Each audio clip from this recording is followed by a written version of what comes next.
कि वर्तमान ही जीने योग्य है, वर्तमान ही आनंद का माध्यम बनता है। जो बीत गया वो तो मृत्यु के समान है, मुर्दा के समान है, उसे हमने अतीत कहा, भूत कहा।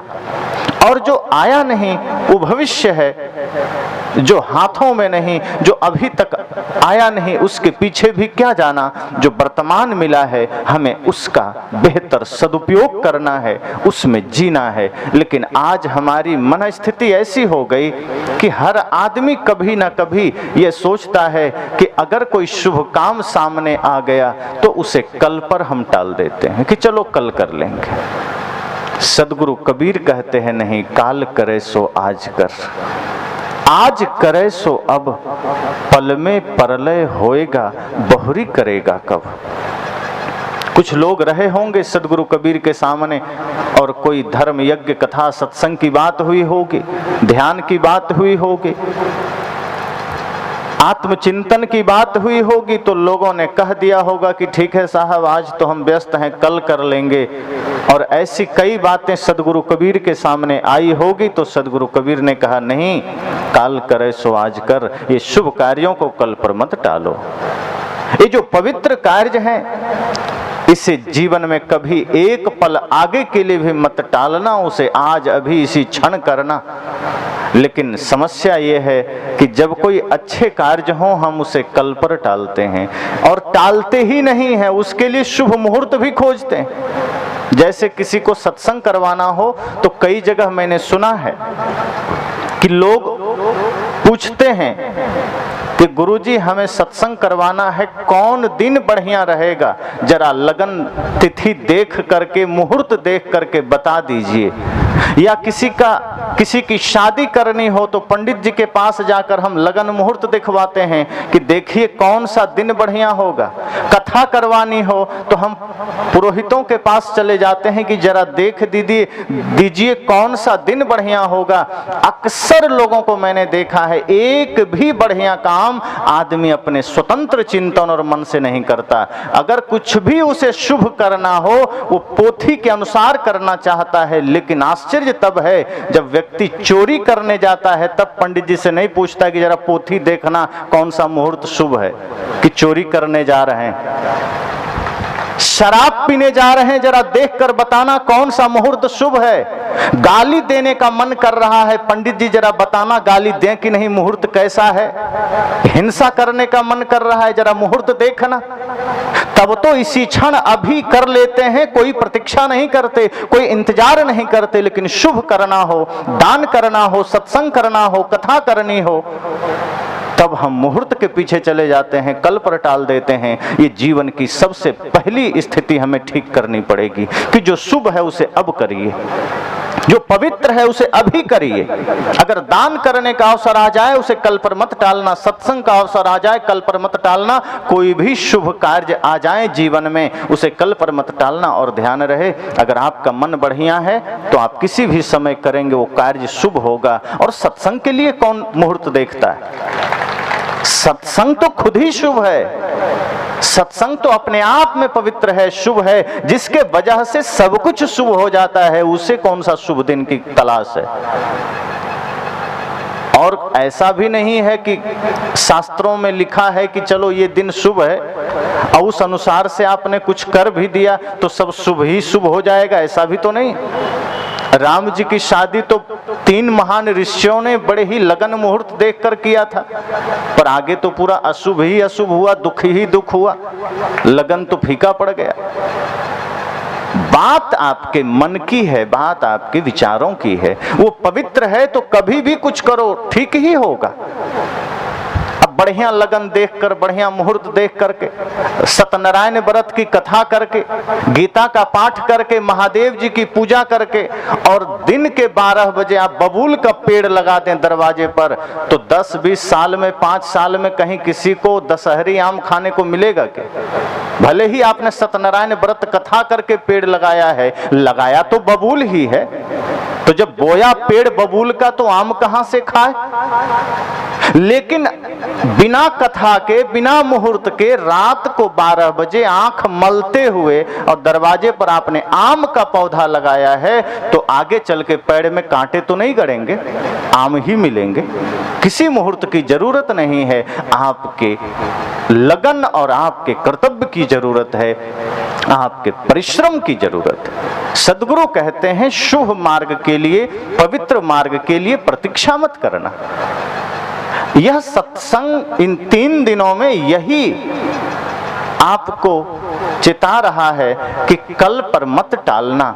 ऐसा नहीं कि यहाँ जो जाना है, जो समझा है, ये सोच लीजिए कि अब जा रहे हैं, आगे कभी सोचेंगे, कभी करेंगे, सत्संग को जीवन में उतारेंगे। नहीं, साहब कहते हैं जो जाना है, जो सीखा है, ये सोचना कि कल का भरोसा नहीं है, कल जीवन में कौन सी घटना घटेगी, ये सांसें हमें कितनी मिली है, कब तक के लिए मिली है, कोई पता नहीं। इसलिए जो हमने जाना है, जो हमने सुना है, उसे आज इसी क्षण से आरंभ कर देना है, आज ही उस पर चलना शुरू कर देना है। और जब आज आप धर्म के मार्ग पर कदम बढ़ा देंगे तो आप देखेंगे कि सब शुभ ही शुभ होगा।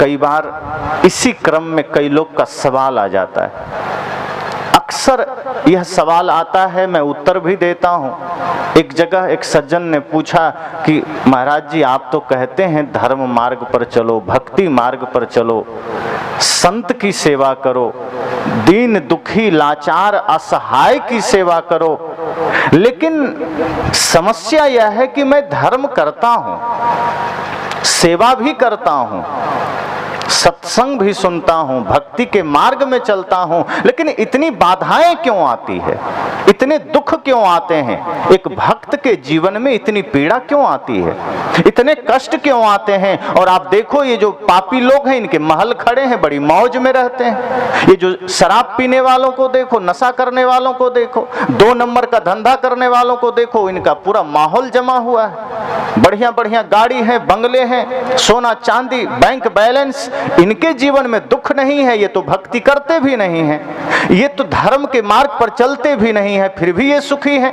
पापियों के महल खड़े हैं और ये जो पुण्य करने वाले लोग हैं, ये भिखमंगे बने खड़े हैं। तो क्यों ऐसा संत ने कहा, जो बातें हमारे गुरुजन जो कहते हैं, संत समाज जो कहते हैं, सदगुरु कबीर जो कहते हैं, उसी आधार पर एक चिंतन मैंने दिया। मैंने कहा आप इसको थोड़ी सी बातों में समझ लें कि जैसे प्रकृति में एक व्यवस्था है दंड देने की, कि आप कुछ भी बुरा करते हैं तो उसका फल हमें मिलता है। अब कोई बाहर नहीं बैठा है, हालांकि बाहर आप गलती करते हैं तो कोर्ट बैठा है, न्यायालय बैठा है, लेकिन जो गलतियां आप मन से कर जाते हैं या फिर ऐसे भी तन से, प्रकृति भी उसकी सजा हमें देती है। तो उसी प्रकृति में एक विधान है कि मान लीजिए हमने धर्म ज्यादा किया है, भक्ति हमारे जीवन में है, सत्य हमारे जीवन में है, तो हमें शुरू में कष्ट क्यों मिलते हैं? इसका इतना ही कारण है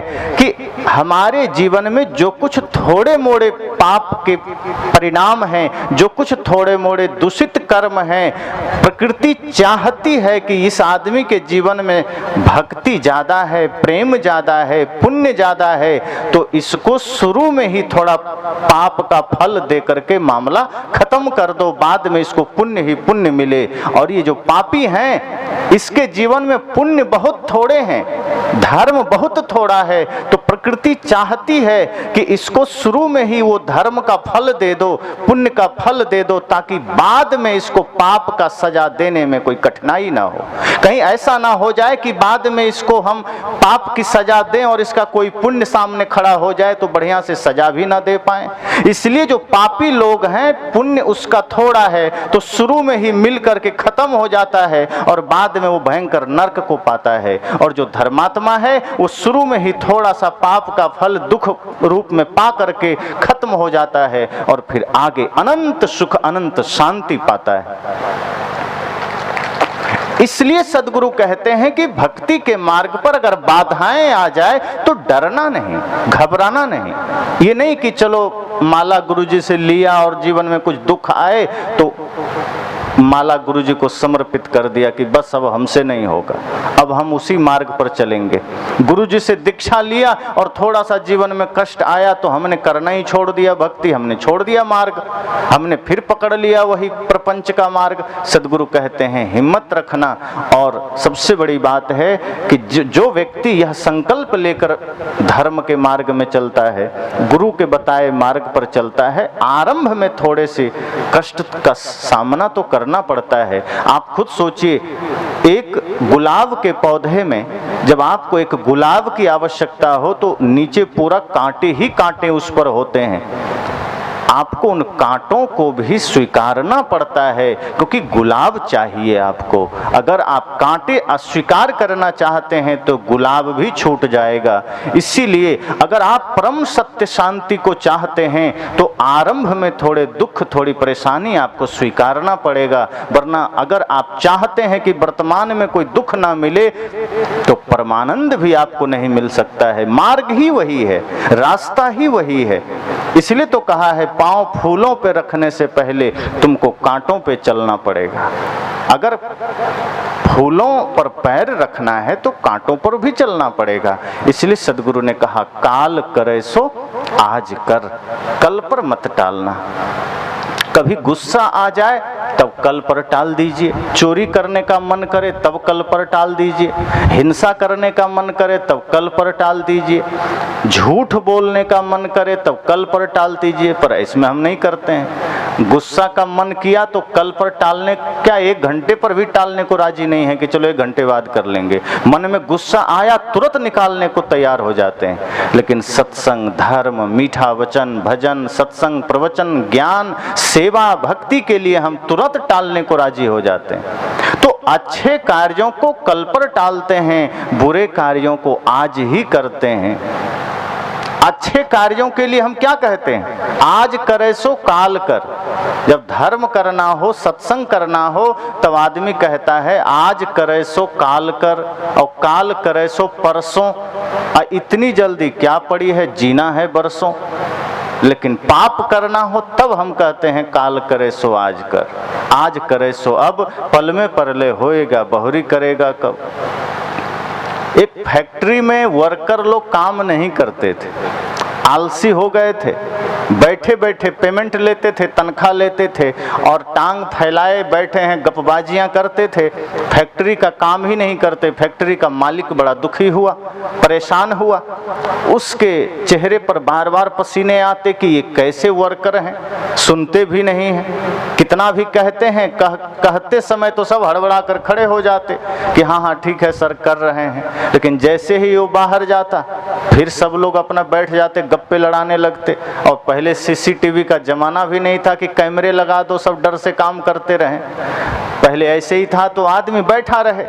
वो बेचारा बड़ा परेशान हुआ कि मेरा लाखों का नुकसान होता है, फिजूल का तनख्वाह देता हूँ, वेतन देता हूँ, काम करते नहीं हैं। वो परेशान हुआ, अपने एक मित्र के पास गया, कहा मित्र बड़ी समस्या है, ये फैक्ट्री चलाना भी कितना कठिन काम है, जितने वर्कर हैं सब आलसी हो गए, चाय 2-4 बार मंगा के पीते हैं, अखबार पढ़ते हैं, गपबाजियां करते हैं, काम 0% करते हैं और वेतन पूरा लेते हैं। शाम के 5 बजे नहीं कि घड़ी पहले ही तैयार निकल गए, क्या करूं, घाटा लग रहा है। उसके मित्र ने कहा देखो सदगुरु कबीर साहब का एक बढ़िया सा दोहा है, ये लिखवा करके जगह जगह टांग देना, वही काल करे सो आज कर, आज करे सो अब, पल में परले होएगा, बहुरी करेगा कब। कहा शायद इतने महान संत का दोहा पढ़कर लोगों को थोड़ा प्रेरणा मिल जाए, थोड़ा सा कुछ संतुष्टि हो कि हाँ हमें ज्ञान मिला है, कुछ भीतर से भाव जगे सेवा करने का। ठीक है,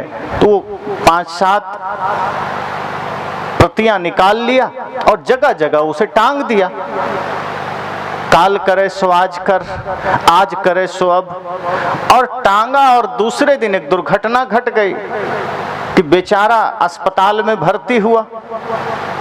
अस्पताल में उसके मित्र को पता चला कि आखिर हुआ क्या। कल ये दोहा टांगने गया था फैक्ट्री में और आज खबर आ रही है कि वो अस्पताल में भर्ती है। मिलने गया, कहा मित्र ये क्या हो गया? देखा पैर में पट्टी बंधा है, हाथ में पट्टी बंधी है, सिर में पट्टी बंधी है, कमर में पट्टी बंधी है। कहा ये हुआ क्या? कहा मित्र आपके दोहे का कमाल है। कहा दोहे का कमाल? अरे ये दोहा से ये हाथ पैर कैसे टूट गया? दोहा से सिर में चोट कैसे लग गया? कहा आपने जो दोहा दिया था उसी का प्रभाव हम पर पड़ गया। कहा अरे ठीक ठीक बोलो, सच सच बोलो, बात क्या हुई?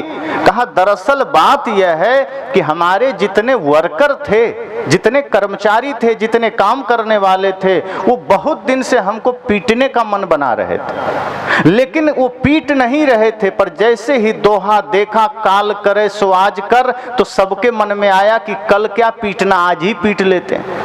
और तुम्हारे इस दोहे के वजह से किसी ने मेरा हाथ तोड़ा, किसी ने पैर तोड़ा, किसी ने सिर फोड़ा, और आज मैं इस बेड पर लेटा हूं। ये दोहे के वजह से मेरा तो पूरा शरीर टूट गया। पहले तो फैक्ट्री टूटी थी, अब दोहा और तुमने दे दिया, शरीर भी टूट गया।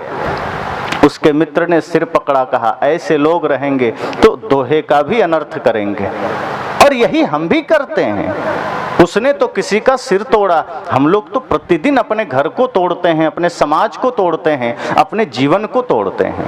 कितने अराजकताएं हमारे वजह से समाज में फैल रही है, कितने प्रदूषण का कारण हम बन रहे हैं। पारिवारिक, सामाजिक, राष्ट्रीय और वैश्विक समस्याओं का आज हम सब ही तो कारण हैं। हम भी तो यही करते हैं कि जितने भी बुरी आदतें हैं उसे छोड़ने के बजाय, टालने के बजाय, उसी क्षण उसी वक्त हम उसका प्रयोग करके घर को तोड़ रहे हैं, समाज को तोड़ रहे हैं। समझ लो कि पूरी इंसानियत को ही हम शर्मसार कर रहे हैं। सदगुरु कहते हैं ऐसे में जीवन में कोई दिया नहीं जलेगा, ये जीवन व्यर्थ जाएगा। और संत कहते कहते चले जाएंगे, अपना कल्याण करके चले जाएंगे, लेकिन उनसे जुड़कर अगर हमने अपने जीवन में कोई काम न किया तो कुछ नहीं होगा। सुनने से कुछ नहीं होता और पास रहने से भी कुछ नहीं होता। कुछ लोग कहते हैं अरे हम तो अयोध्या में रहते हैं, राम जी की नगरी में, तो क्या हो जाएगा? राम जी जब जिंदा थे तब मंथरा भी बगल में थी, क्या हो गया? कुछ हुआ? करना चाहो तो लंका में विभीषण भी धर्म का मार्ग चुन सकता है, और ना करना चाहो तो मंथरा की तरह राम जी के साक्षात होते हुए में भी कुछ नहीं हो सकता। अगर करना चाहो तो आप कभी भी कहीं भी धर्म का मार्ग चुन सकते हैं। ऐसा नहीं कि कोई द्वारिका में है तो सब धर्मात्मा होगा, अयोध्या में है तो सब धर्मात्मा होगा, काशी में सब धर्मात्मा होगा, गंगा सागर में सब धर्मात्मा होगा, पुरी में सब धर्मात्मा होगा, या किसी सदगुरु संत के साथ हमें रहने का अवसर मिल गया तो हम धर्मात्मा हो गए। सदगुरु कबीर ने कहा है कृष्ण समीपी पांडवा, गले हिवारे जाए लोहा को पारस मिले तो काहे काई खाए।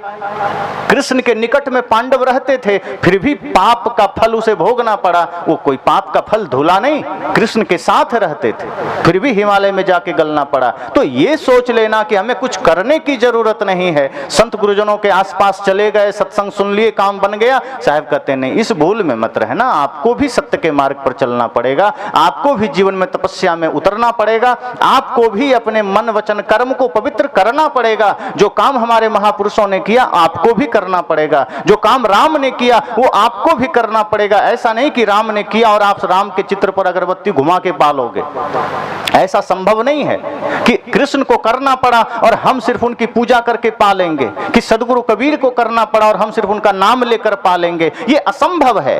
ये मार्ग ही श्रम का है, तपस्या का है, और जिसने जीवन में तपस्या नहीं धारण किया वो कुछ नहीं कर सकता। इसलिए साहब कहते हैं आज इसी क्षण संकल्प लेना कि हमें भी सत्संग के इस गंगा में डुबकी लगाकर मन को पावन करना है, पवित्र करना है। अन्यथा ये मन न जाने कितने बीमारी के साथ चलता रहेगा और हम सत्संग सुनते रहेंगे, परिवर्तन नहीं आएगा, हमारे जीवन में कोई बदलाव नहीं आएगा। और जब आपके ही जीवन में बदलाव नहीं आएगा तो आप आने वाली पीढ़ियों को क्या संदेश देंगे? एक पिता ने शिकायत किया पुत्र के बारे में कि महाराज जी मैं रोज सत्संग जाता हूँ, मेरे बेटे को समझा दीजिए, ये सत्संग में जाना नहीं चाहता है। मैं बड़ी चेष्टा करता हूँ कि ये भी सत्संग में जाए।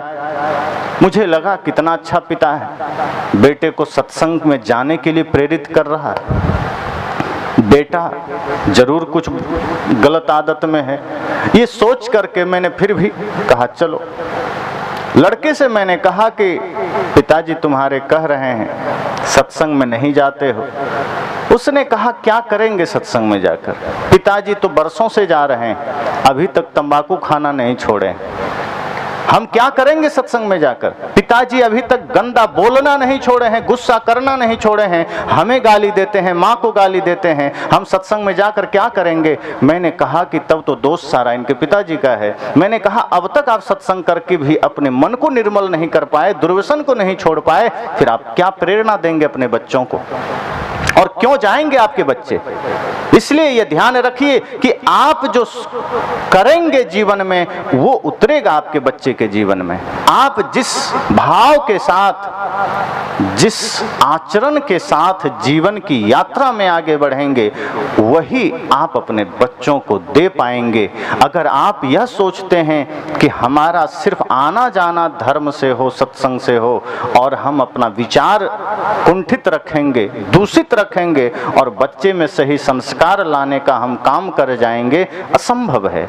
अगर आप चाहते हैं ये 3 दिन का सत्संग आपके जीवन के लिए एक समाधान बन सके, आपके जीवन के प्रश्नों का उत्तर बन सके, तो उसके लिए पहले आपको सजग होकर के यह सोचना है कि काल करे सो आज कर, आज करे सो अब, पल में परलय होएगा बहुरी करेगा कब। परलय कभी भी हो सकता है, किस घड़ी किस मुकाम पर कहां मौत खड़ी हो जाए कोई नहीं जानता। हंसता खेलता आदमी अचानक विदा हो जाता है, तब हमें लगता है कि अचानक कैसे गया, हम आश्चर्य में पड़ते हैं।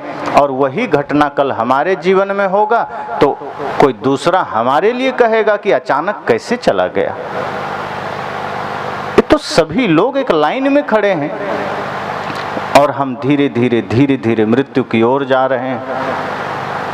इसलिए तो भजन में आप सब सुनते हैं, उम्र देख पल पल घटी जा रही है, निकट मौत छिन छिन चली आ रही है, निकट मौत छिन छिन चली आ रही है। समझ ले तो बंदे इशारा घड़ी का, नहीं है भरोसा जरा जिंदगी का, समझ ले तो बंदे।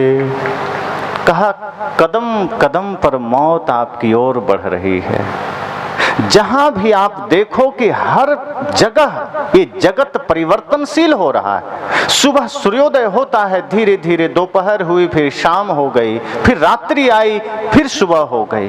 धीरे धीरे सारे पत्ते गिर गए, अब नई नई कोपलें आ गई, फिर वो हरियाली छा गई, फिर धीरे से वो गिरेंगे। यही समस्या, यही स्थिति हमारे जीवन की है कि जन्म हुआ, धीरे धीरे जवानी आई, बुढ़ापा आई, मृत्यु की गोद में हम समा गए। यही प्रक्रिया चल रही है। लेकिन एक बात और भी है कि जैसे सूर्योदय होता है तो हम सबको कन्फर्म है पता कि दोपहर तो होगी ही होगी। ऐसा नहीं है कि सूर्योदय के बाद डायरेक्ट सूर्यास्त हो जाएगी। लेकिन जीवन का सूर्योदय होने के बाद कोई यह नहीं कह सकता कि जवानी की दोपहर भी होगी। डायरेक्ट सूर्यास्त हो सकता है, डायरेक्ट हमारा जीवन का सूर्य अस्त हो सकता है। इतना नश्वर जीवन है, फिर मूर्छा क्यों, फिर बेहोशी क्यों, फिर कल पर टालना क्यों। और मैं तो इस मानव जीवन को मेड इन चाइना कहता हूं। इसे आप मेड इन जापान या मेड इन इंडिया मत कहना, चाइना। आप सब जानते हैं मेड इन चाइना का अर्थ इतना ही है कि चल गया तो चांद तक वरना शाम तक। आप दुकान में कुछ लेने जाइए, लेकर के निकलिए इलेक्ट्रॉनिक सामान, और वो भी मेड इन चाइना, और आप दुकानदार से कहिए कि दुकानदार साहब इसकी कोई वैलिडिटी है, कोई गारंटी वारंटी है तो कहता कुछ भी नहीं है, ले जाओ, चल गया तो चल गया, वरना दुकान में भी खराब हो सकता है अभी छेड़छाड़ करते करते। ये मनुष्य जीवन उस मेड इन चाइना से बिल्कुल भी अलग नहीं है। चल गया तो कोई 100, कोई 120, कोई 150 साल जिंदा रह जाता है, और नहीं चला तो मां के गर्भ में बच्चे मरकर बाहर आते हैं। इतना नश्वर यह जीवन है। सदगुरु कहते हैं फिर भी बेहोशी, फिर भी मूर्छा, फिर भी अपने शुभ कार्यों को कल पर टालने की आदत। कहा अब जाग जाइए, अब जागने का समय है। तुर गठरी में लागा चोर, बटोहिया क्यों सोवे। साहब कहते ये काम क्रोध लोभ मोह के चोर आपके जीवन की गठरी में लग गया है, अब क्यों सोना, अब तो जाग जाइए। सदगुरु चौकीदार हैं, जगा रहे हैं, और हम सोए चले जा रहे हैं, और ये काम क्रोध के चोर हमें लूटे चले जा रहे हैं। ये जागने का अवसर है, ये जागृति का स्थल है। यहाँ जागना है, होश में आना है, और अगर होश में आए तो शायद ये सत्संग हमारे जीवन के लिए उपयोगी बन पाएगा, तो शायद ये सत्संग हमारे भीतर एक प्रकाश कर पाएगा। जो वर्षों का बल्कि जन्मों का अंधेरा हम सबके भीतर है, और उसी अंधेरे के प्रभाव में हम इस संसार में सारे प्रपंचों का हिस्सा बनते हैं। जहां अंधेरा होगा, अंधेरों में कहते हैं राक्षस की शक्तियां सक्रिय हो जाती।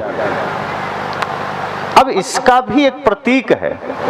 अंधेरे से अर्थ है कि जहां ज्ञान नहीं, विवेक नहीं, बुद्धि नहीं, और राक्षसी शक्तियों का अर्थ है मायावी शक्तियां, अर्थात काम क्रोध लोभ मोह छल कपट ईर्ष्या द्वेष। तो जिस हृदय में ज्ञान का उजाला नहीं है, जिस हृदय में भक्ति का प्रकाश नहीं है, वहां काम क्रोध लोभ मोह रूपी आसुरी शक्ति प्रबल हो जाती है, और वो व्यक्ति फिर संसार में भटकता है, दुख पाता है। लेकिन दुख पाते भी हम चेतते नहीं, जागते नहीं। इस त्रिदिवसीय सत्संग के इस अंतिम कड़ी में यही संकल्प लेकर जाना है कि ये जागने का समय है, ये होश में आने का समय है। अगर चूक गए, सत्संग में आकर के भी जीवन में कोई उजाला ना आया, कोई संकल्प ना ले पाए, तो समझना कि ऐसा ही होगा जैसे पानी में मीन पियासी मोहे सुन सुन या बतासी। कि कोई मछली पानी में रहे और कहे मुझे बड़ी प्यास लगी है, तो आप सब हंसेंगे कि कैसी पागल मछली है, पानी में ही है फिर भी कहती है प्यास लगी। सदगुरु कबीर हम सब पर हंसते हैं कि इस सत्संग रूपी गंगा में हो और कहते हो कि क्रोध नहीं मिटता, ईर्ष्या नहीं मिटती, छल नहीं मिटता। अरे ये सत्संग की गंगा में जो सच में डुबकी लगा लेगा, उसके जीवन के सारे विकार धुल जाएंगे, उसके जीवन के सारे पाप धुल जाएंगे। एक बार सही से डुबकी तो लगा लो, एक बार अपने आप को सराबोर करके तो देखो। ये भक्ति का जल, ये ज्ञान का जल उस अमृत के छींटे के समान है, जिसका एक बूंद भी अगर हमारे जीवन पर पड़ जाए तो सारे विकार धुल सकते हैं। और मन को ही धोना है। तन में अगर थोड़ा मोड़ा कोई दाग, कोई मिट्टी लगी रह जाए तो चिंता की बात नहीं है, लेकिन मन में दाग बिल्कुल नहीं रहना चाहिए। ये संकल्प आपको लेना है कि ये 3 दिन के सत्संग हमारे मन के मैल को धुल सके, ये 3 दिन का सत्संग हमारे मन को पवित्र कर सके। क्योंकि भजन में कहा भी गया है, धोना था मन भूल गया तो धोता रहा तन मल मल के, घर का ईश्वर भूल गया तू, तीरथ करता चल चल के, धोना था मन भूल गया तो। कहा मन को धोना था वही भूल गया। कपड़े धोते रहे, तन को धोते रहे, दुनियादारी धोते रहे, सब कुछ करते रहे संसार का काम, लेकिन जिस मन के वजह से सारी समस्याएं हैं, जिस मन के वजह से ये संसार दुखों का घर बना हुआ है, उसी मन को हमने धोया नहीं, उसी मन को हमने निर्मल नहीं किया। तो ये 3 दिन का सत्संग जो कि सभा विराम होगी, सत्संग विराम ना हो जाए, यह चेष्टा करना कि हम सत्संग में आए, हम सब सत्संग में बैठे, इतना भर से काम नहीं बनेगा। आज हम यही करते आ रहे हैं कि हम आते हैं, सत्संग में बैठते हैं, चले जाते हैं, पर आज एक चीज संकल्प लेकर जाइए कि हम भी बैठे हैं और हम चले भी जाएं, लेकिन सत्संग को अपने भीतर बैठा लेंगे, तब आप जहां जाएंगे वहीं सत्संग होगा। अभी तो आप सत्संग में आकर बैठे हैं, इसलिए यहां सत्संग है तो सत्संग में आप हैं, लेकिन जिस दिन सत्संग आप में बैठ जाएगा तो आप जहां होंगे वहीं सत्संग होगा, और यही जीवन की उपलब्धि होगी। इसलिए यहां से खाली नहीं जाना कि सत्संग छोड़ के चले गए, गुरु के आशीर्वाद को छोड़कर चले गए, नहीं। चौराहे की लाइट नहीं बनना है। चौराहे में जलती हुई लाइट के पास आप खड़े हो जाएं, रात में तो लगेगा पूरा उजाला है, लेकिन आप वहां से घर चले जाएं तो फिर रास्ते भर अंधेरा मिलेगा, घर में भी अंधेरा मिलेगा। ये सत्संग वही चौराहे की लाइट है। यहाँ से इतना ही प्रेरणा लेना है कि इस चौराहे की लाइट से अपने भीतर भी एक लाइट जला लेना है, एक दिया जला लेना है। और जिस दिन हृदय में सत्संग का दीप जला, आप धरती पर कहीं भी रहेंगे, सत्संग आपसे दूर नहीं रह सकता। और जब सत्संग कभी दूर नहीं होगा तो विचार गंदे हो नहीं सकते, मन गंदा हो नहीं सकता, और फिर कर्म पवित्र होगा ही होगा। जिसे सदगुरु कबीर ने कहा कि जह जह डोलो सो परिक्रमा, जो कुछ करो सो पूजा। फिर तो आप सड़क में झाड़ू लगाओगे तो पूजा होगी, फिर तो आप किसी से मीठा बोलोगे तो प्रार्थना होगी, फिर तो आप कुछ भी करो, पवित्र मन से आपका उठा हुआ हर कदम तीर्थ के समान होगा, परिक्रमा प्रदक्षिणा के समान होगा। अभी आप अलग से परिक्रमा करने चले गए, अलग से प्रदक्षिणा करने चले गए, अलग से मंदिर में पूजा करने चले गए, अलग से कोई पवित्र कार्य करने के लिए मंदिर मस्जिद चले गए, गिरजाघर गुरुद्वारे चले गए। सदगुरु कहते हैं बस मन निर्मल कर लो। घर में आप अगर माता पिता गुरु के लिए भी भोजन बना रहे हैं, अपने सास ससुर के लिए भी आप भोजन बना रहे हैं, वो भोजन भी प्रसाद बन जाएगा। और यदि खिन्नता से बनाओगे तो वही भोजन विष बन जाएगा। जैसे आप भगवान के लिए भोजन बनाते हैं, जो लोग भगवान की पूजा करते हैं तो वो बढ़िया सब भोजन को भोग और प्रसाद बोल करके बनाते हैं। सदगुरु कबीर कहते हैं कि अगर आप घर में हैं, अपने माता पिता के लिए, सास ससुर के लिए, अपने बच्चों के लिए, भाई के लिए, अगर आपको भोजन बनाने का अवसर मिल गया, इस भाव से बनाना कि ये सब मेरे परमात्मा हैं, इनमें ही भगवान हैं, और यह भोजन हमारा प्रसाद बनेगा, यह भोजन हमारा भोग बनेगा। और जब इस भाव से आप भोजन बनाएंगे तो वही भोजन फिर सबके भीतर सात्विक विचार प्रसारित कर सकता है, वरना खिन्नता से बना हुआ भोजन लोगों के भीतर विष का कारण करता है। तो इसलिए मैंने कहा कि ये 3 दिन का सत्संग अपने विराम की ओर है, लेकिन अपने भीतर इस सत्संग को विराम नहीं होने देना है, इस ज्ञान को विराम नहीं होने देना है। ये ज्ञान की ज्वाला, ये सत्संग की धारा अगर हम सबके हृदय में निरंतर प्रवाहित होती रही तो आप जहां भी रहेंगे, आप कभी भी संसार से हारेंगे नहीं, आप विजयी रहेंगे। और इसी विजयी होने के शुभकामना के साथ वाणी को विराम देता हूं।